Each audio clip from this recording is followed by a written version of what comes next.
This podcast is a member of the Place to Be Nation family. Visit us at placetobenation.com, the only place to be in your pop culture world.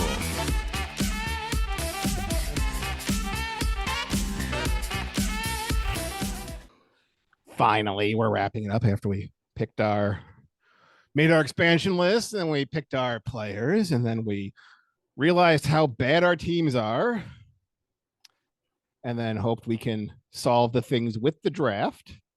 First, I will start with the numbers, the official numbers of everything, because we just sort of gave rough numbers. When we left before the draft, you had 2 RFAs, which caused a problem. You didn't account those into your numbers. Right. Jair Williams got a 2-year, $12 million deal. So I put him in for 6.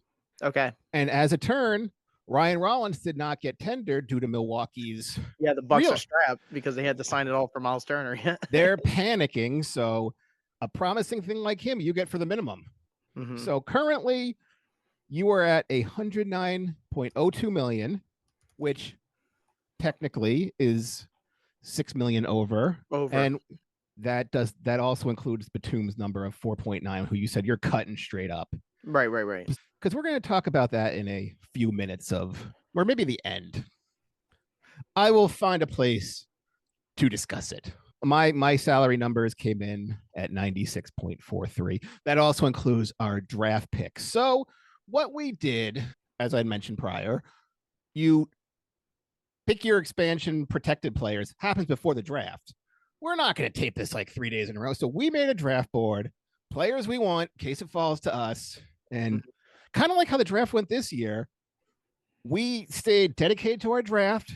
We picked whoever we said we were. So you, with the number 6 pick, went with Derek Queen. Yes.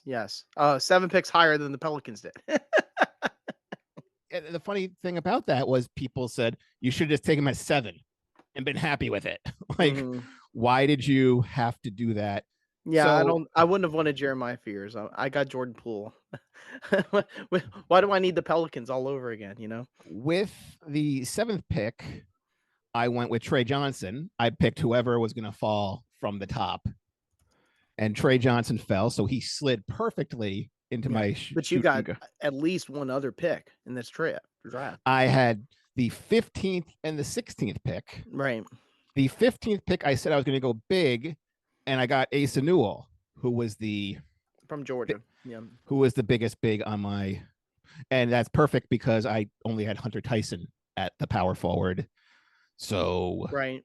Because you talked me out of Guy Santos for Trace Jackson Davis. So my power forward position was very weak. And then with the 16th, I got Kasparis Jonas from the point guard. Okay. I was like, if I get a big at 15, that's not a bad trio of draft picks to start. No, and that was the strategy of. And if I'm going to have one pick, I'm going to pick the best one I can find. And he's currently your starting center. And as a young roster, let's just go over the rosters. As a young expansion team, we're going to suck anyways. So the Las Vegas Gamblers, your point guards are currently. Oh, and in the second round, you picked Maxine Raymond. Okay. And then I like Maxine Raymond. He's a center. Yeah. And then you got Ryan Nemhard, who is a 2-way. Okay. I believe you had a throwaway pick in the butt. I forgot to. Yes. What I forgot to mention was Cleveland gave you a second round pick to take a Coro that we just didn't. I didn't. I'm like, yeah, no, they would. Yeah, they would move a second because it's a 40. It was like the 49th pick, and I'm like, they would do that. They would say, thank you. Here's a second for helping our books a little bit. Right. So yeah, you picked Nemhard. So, and I said I would just draft and stash. Nemhard wasn't drafted, but let me tell you, man, he should have been. That's Andrew's brother. Like, this guy's going to be good. I promise. And then they had a third one named RJ. I don't know if he's still in the league, though. I don't think so. No, I don't even know that one. So as of right now, we're going to go into our free agency. You currently have the roster of your point guards for the Gamblers are Abaji, Rollins, and Nemhard, who's your 2-way. Your shooting guards are Poole, Malachi Branham, Ben Shepherd, Jalen Clark, and Jared Butler. You got Isaac Okoro and Jair Williams at the 3, Patrick Williams, Gigi Jackson at the 4. You said in the expansion you're just going to take Batum and cut him, which you are. Yep. And then your centers, Derek Queen, Dwight Powell, Maxine Raymond. Yeah, that's an okay-ish roster. I wouldn't top out at more than 20 to 30 wins. That roster. I got Yakashunas and Vit Krejci as my point guard. My shooting guards, Trey Johnson, Cole Anthony, Brandon Boston Jr., Pell Larson, Cam Whitmore, Cody Williams at the 3, Asa Newell, Hunter Tyson at the 4, DeAndre Ayton, Musa Diabate, and Trace Jackson Davis rounding off the roster. Now, this is funny. That team cannot play defense. Let's just talk about that for a second. Isn't it funny? Like our expansion draft, we had Poole, we had DeAndre Ayton. At the time when we made these picks, we're just like, why wouldn't they? And then all of a sudden, got rid of them. They got rid of Okoro. Chicago tried desperately to get rid of Patrick Williams, but everyone wanted a first. Mm-hmm. Cole Anthony got shipped off. Another one that we had exposed was, but we didn't pick him, was CJ McCollum. He got dumped. Yeah, McCollum. So all the people, like, I kind of Jordan liked, Clarkson wasn't picked. He got bought out. And that was when I thought of, I'm like, what Utah might offer a pick. Pat Connaughton got dumped. We exposed him. And wasn't he one, like, they're going to take him? Yeah. So I kind of liked how we were kind of on the pulse of a lot. Well, I mean, look, you can see the value of a contract versus the value of the player pretty easily. I think teams are they're so crunched by this tax that they're just like, man, we have got to shed the dead salary, and the only dead salary they're willing to take is buyouts. Like people who, look, we don't have room for you. We'll just take you off the books. So now we're going to move on to free agency. We know nobody's going to sign with our teams. There's no mid-level. It is not a destination. We don't have salary. We can't go over anything. I can't remember I think the first time the Bobcats got a quote unquote good signing, I think it was Ray Felton. Or no, not Felton. It was it may have been Tyson Chandler. Felton was their draft pick. He was their draft pick, and then he left to go to the Knicks. I had it the other way around. They got Felton in May. What you took? Yeah, but no. But I'm thinking about free agency, like when they got a good free agent, like maybe Marvin Williams. I don't remember. Marvin Williams was also a draft pick. Yeah. So, and even just going back to like Toronto and Vancouver, nobody wants to play for these teams because these teams can't overpay because nobody wanted to live in Canada at the time. The first 2 or 3 years, this is all under the let's go into this part now. This is all under the old rules. We're going off rules of 2005 where the contracts weren't out of whack. And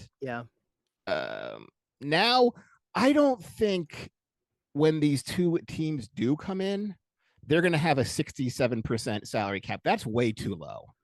No, it'll probably be more 75 or 75%, because the salary floor, you can't operate with a salary floor that low or a salary cap that low. Their cap is lower than every other team's the floor. Salary floor in today's NBA. I got it right here in front of me. Let me look it up for a second. The salary floor is $139 million. Yeah, so that's the floor, and you're telling these expansion teams you have 30 million less is your cap? No. Yeah. So that I think is that's relegation territory. Yeah. And also that doesn't lead to, we have two teams that's going to dilate the pool. These are going to be unwatchable teams, and you already will have presumably like the Washingtons, the Utahs. You're going to have rebuilding teams in there. So in order to put a good product out, I don't think the floor will be that low, because 103.58 is 2/3 the cap. 75% is 115.98. So that's a $13 million difference. That's literally the MLE almost. Right. That's a complete difference. That's why I was like, let's not. I'm assuming our expansion teams can't use the mid-level exception or the room exception. No, they're hard capped at 103. Correct. So you can't use any exceptions. Can't use anything. I know. So that's why I'm like, these rules were written at a time when the NBA was different and the contracts were different. And before we get into the details of who we won in free agencies, I'll say this too. It's starting to look more and more like that expansion is definitely happening within the next couple of years or 3 years, at the very minimum 2 years. But I also noticed a lot of players will be free agents, or a lot of teams will have cap room starting in 26. I'm starting to wonder if teams are anticipating the expansion and knowing how many players they can protect. So they're going in knowing, all right, if we only have, let's just try to keep 8 players signed for multiple years so that the expansion team doesn't pluck them away. That would be why we saw like kind of a lot of 2-year deals, a kind of Yeah, like at the Thunder, if there was an expansion team, the Thunder would not have their team built the way they're built. Period. no. They would have probably put people on 1+1s. No. So that's why anything that would happen would definitely be The GMs would definitely be proactive and say, no, we got to get ahead of this. We can't just have the gamblers or the Sonics just take our players. mhm. So okay, now let's move into free agency finally. Okay. That's why I'm like, don't worry about numbers, because if we bumped it up just for ourselves to 75%, you got technically 4-ish now. You got 12 million to spend. So yeah, you could technically pay any of the free agents that are left. Yeah. And we're also doing this knowing we're not going to get the Dorian Finney-Smiths. We're not going to get the Tim Hardaways, even though Tim Hardaway signed for the minimum. Nas Reed. You're not going to get Nas Reed. Yeah, we're not signing anybody for money. So these are essentially more or less, you might want to be like veteran minimum plus a little bit. I'll give you, 4 instead of 3.2, I think is like for the old guys. I'll give you a little pay increase. I'll get an extra $1 million to come here, but these are salary floor guys. So since I got to pick, I don't know your list, you don't know mine, who we're looking at. Since I won the coin toss for the expansion draft itself, you get first pick at the free agents. The first one for me, I'll pick up Mo Bamba. Are you serious? I'm serious. I need a center. You got Derek Queen, Dwight Powell, and Maxine Raymond, and you pick Mo Bamba. Yes, I need a shot blocker. I don't think any of those guys can block shots. Okay. We're adding Mo Bamba to your team. Okay. With my pick, I'm going to take Trey Lyles. Okay. A veteran. I need a veteran. He provides depth at the 4. He's played on the West Coast. So I'm next. Yes. Jabari Walker. Jabari Walker is a 3. Yes. Came from Colorado. I think he's actually Samaki Walker's son. I was trying. I looked at the column to drop it in my notes. So you got Jabari Walker. I am gonna go. Now I will defer this to you. Okay. Spencer Dinwiddie, would he realistically come to this team? Anywhere where he can get shots and not have to run pick and roll, yes. Because I need a veteran backup point guard, and I have either him or like Monty Morris. And I was like, would Spencer Dinwiddie sort of be out of my league, essentially? Like Trey Lyles and Mo Bamba, they're like, yeah, we got a roster spot. I think they're both happy. I think Dinwiddie is just happy with anywhere where he'll get shots. Okay. That's just my opinion. I will pick Dinwiddie up. And then for me, the next one, even though he's coming off of I believe a torn ACL, D'Anthony Melton. D'Anthony Melton, isn't he a shooting guard? He is. He plays like the 2, but he has some assists. He's one of the better assist guards. But he's not a true point guard. Yeah, you got a lot. I don't have many point guards on this team. The only one I was thinking of was Chris Paul, but I don't think Chris Paul would be willing to go to an expansion team. And with my last free agent pick, I'm going to go Thomas Bryant. Okay. Just to give me some backup, big man depth. Was there anyone happier with Miles Turner leaving Indiana than Thomas Bryant? I don't know, because they haven't immediately offered him a contract as of our writing this. So you would have thought I mean, Indiana been relatively, of course, as you know, this is the end of our expansion month. The end of this is August, but we're taping this really after the draft and the infancy of free agency kind of wrapped up now. So Pretty much. I mean, this will all be tossed and turned if there were trades or anything in real life, but they were all available on our list, and you would think Indiana hasn't had a plan for anything, which was kind of surprising. I think they got blindsided by it. I do. I don't think they saw it coming. And they need literally a couple of days to get their shit together and be like, okay, if we're under the tax, what are we gonna do now? Kind of thing. Who are you cutting from your roster, or you have a fourth player? So how much money do I need to cut? So I do have a fourth pick that I could. I know you can make as many free agent picks as you want, but you only Oh have no, a roster. I'm good. I'm good to go. Because I'm already over in money, so I got to cut people. No, because we mentioned you're over on the 67%. Yeah, but I don't think they're going to go by 67. So I bumped it up to 75, and with but I have too many people on my roster. Yes, the bodies you have to get rid of. Correct. The money I'm are good. fine. So I'm good to go because I still got to cut people. Yeah, I didn't know whether you wanted another fourth guy. For the cuts, I'll tell you one right now if you're ready. I'll cut Jared Butler. That's one. Butler. How many more do I have to go? And Batum doesn't count because we already cut him. You cut right? That. Yes, he's already off. He's already cut.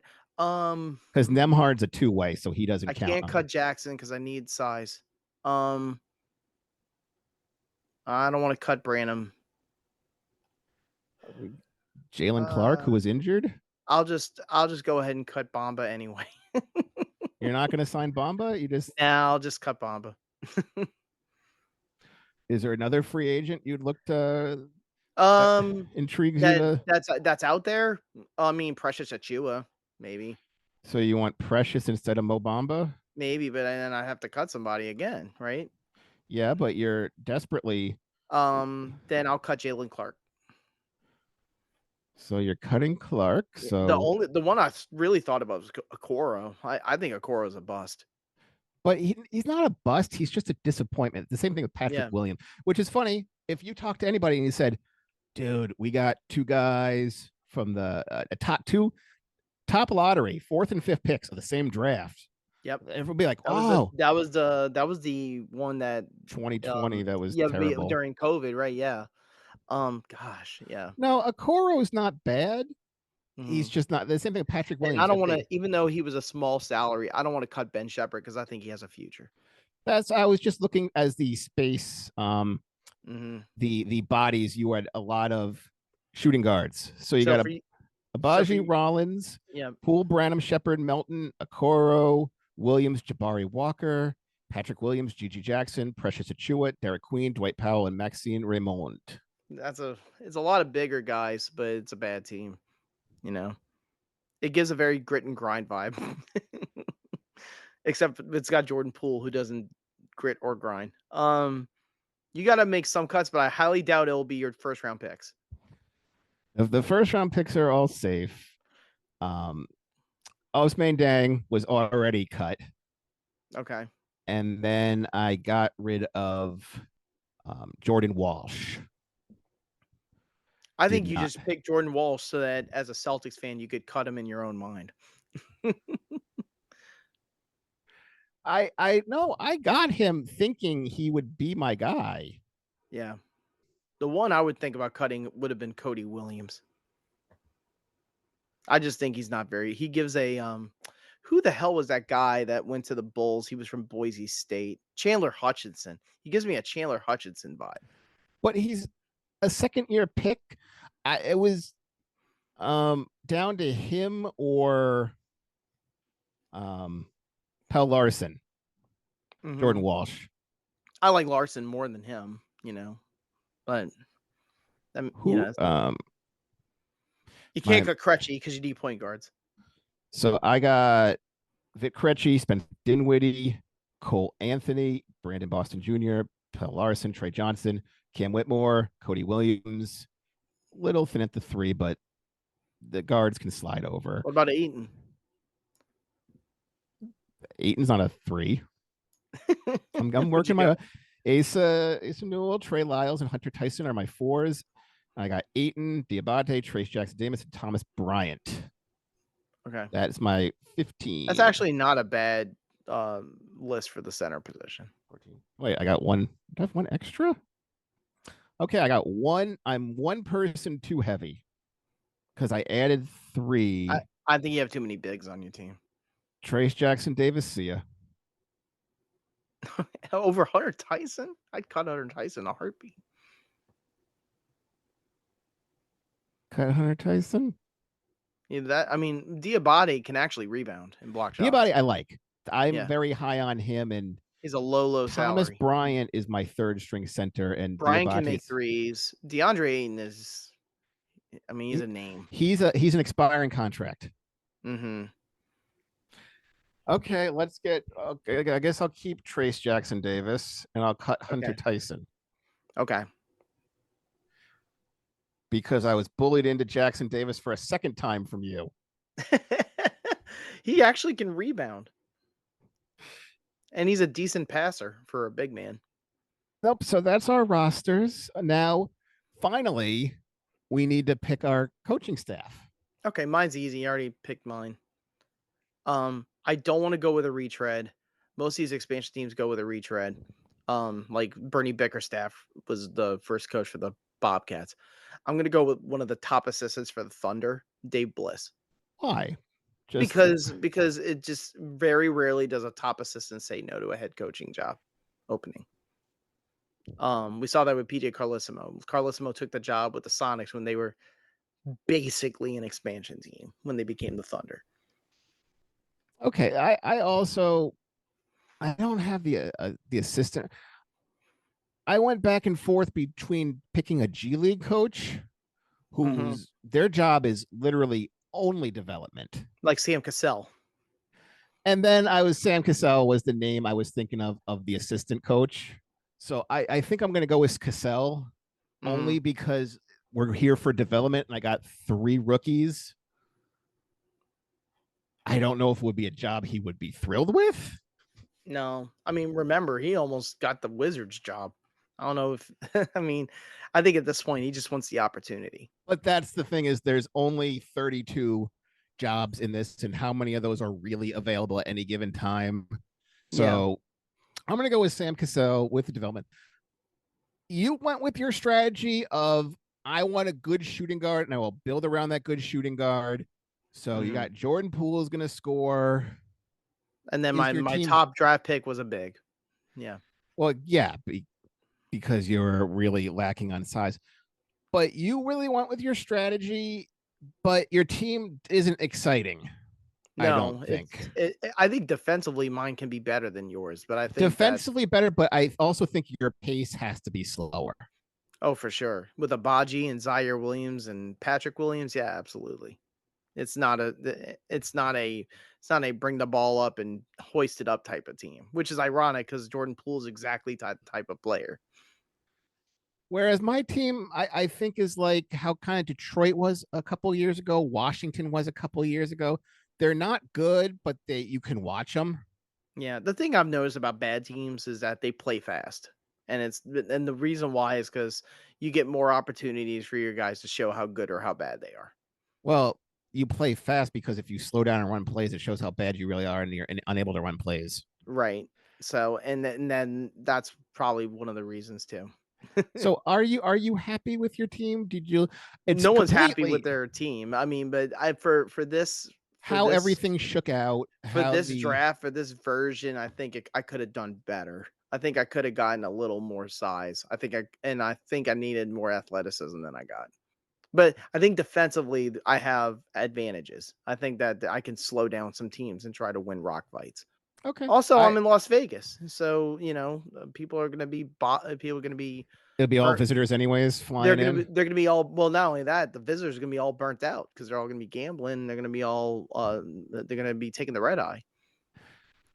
No, like I said, I kind of went with the Utah-Washington strategy. Let's just get young guys in all together, grow together, and then I got that big contract. So if somebody, I think you're going to have that 1-year honeymoon phase just because Seattle has a team again. That's the other thing.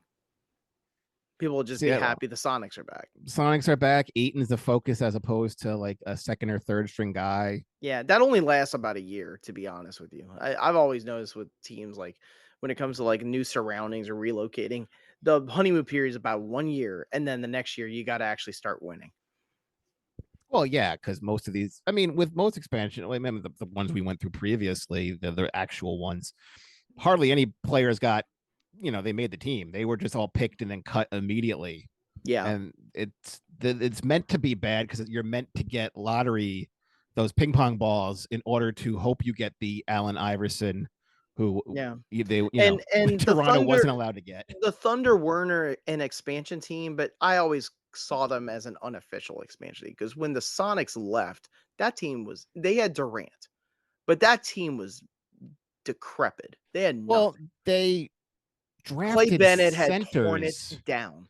It wasn't Clay Bennett tearing it down. It was also bad drafting where they got, I think it was Mohamed Saleh and Johan Petro. Luke Ridnour, I think, was on the team. Luke Ridnour, Derek Collison. Mm-hmm. They just Robert Swift. Like, they were just drafting centers again every year, and it was just bad GMing. And if your owner's looking to move and they traded their best player for Jeff Green. I mean, what else do you need to say other than that? And Jeff Green didn't really turn out to be anything anyway. He was the 5th pick. That was why they traded Ray Allen for the 5th pick. Yep. And it was just, I always saw them as an expansion team when they went to when they were they were the Sonics under Durant for 1 year. Then they actually relocated.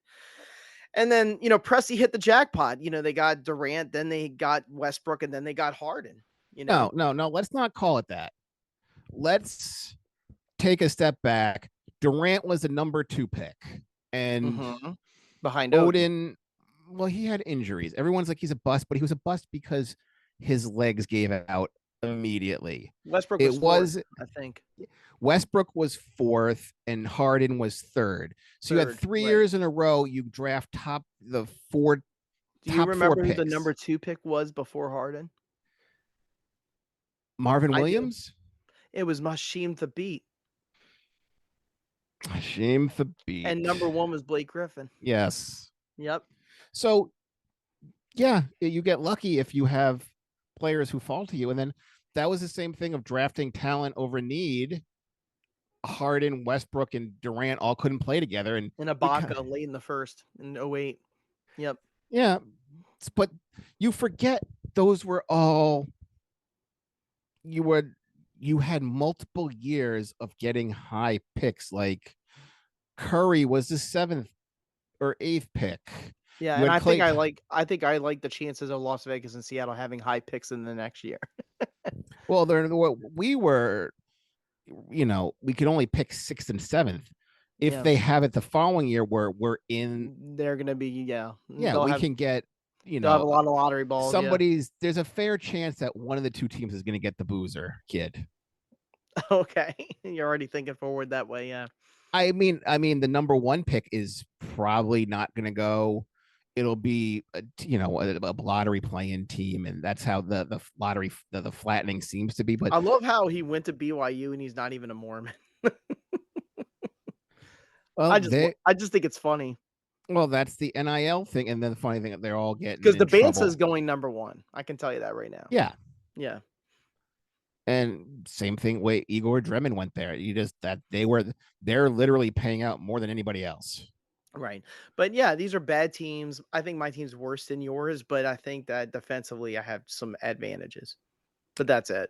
Yeah, if expansion was 1 team, we probably could pick a team that's competitive with Utah and Washington. I think it'd be like a 30-win team. Yeah. But we could have picked a 25 win, but this is 25 win teams. Yeah. We'll get 30 wins combined. Yeah, these are bad teams. And then once the trade deadline comes, that's when we're going to win most of our games, when everybody else gives up and we're still playing. And they're tanking, and then they're just playing guys like the Wizards did at the end. Yeah. Well, yeah, picking 1 team would be completely different. And if we did 1 team and you combine like Jordan Poole, Cam Whitmore, DeAndre Ayton, and you'd have a bad team, but not the worst team. I don't think we would have gotten Ayton from there, but we would have gotten we would have gotten, if you combine these two teams, yeah, it's good. But right now, if you put them on a 67% cap, this is not a good product you're putting out there for the NBA. So they're gonna have to adjust that. Yeah, maybe if their cap was the salary floor or close to that, because the expansion list was, well, all we could do is take one starter and the rest have to be minimum guys. Mm-hmm. And like you took the RFAs and like the low level RFAs, and Ryan Rollins didn't even get picked up, which it was looking promising. Yep. But it's all scrap heap teams, and nobody wants to watch scrap heap. I mean, look at baseball with Oakland, and they're getting ready to move, so their team's garbage, and they have 4 The fans. funniest thing about that's funny. The A's, they don't even have like a name on their thing. They're just the Athletics right now. Because I guess they can't actually call themselves the Las Vegas Athletics yet, but they No, don't. they can't be the Las Vegas Athletics. They're not. So they're just called the Oakland. Athletics. Yeah, they're in Sacramento, and nobody in Sacramento is seeing Gonna them. watch them play, even though they have like one of the best players in the league. Because look at hockey did. You had Las Vegas come in and they exploited every loophole, every rule, and they got the Golden Knights. Yeah, yeah, well, so they were got good immediately. Yeah, because they took the big contracts. They took, okay, I'm gonna take I will take Jordan Poole from you, and I'm gonna call up New Orleans myself, and I will flip him for CJ McCollum and a first round pick. And they did all this. NHL relocation's different because a lot of those teams, like I think the Quebec Nordiques were really good. They had 2 good young players, and then they relocated to Colorado. Yeah, well, that's relocation. But I mean, but the teams already figured out what Las Vegas did, so that's why the Kraken started off terrible, because they just literally had the bottom of the barrel. All right, whatever. Anywho, thanks for listening to Expansion Month. For Andrew Reich, I am Adam Murray. Have a good one. Take care.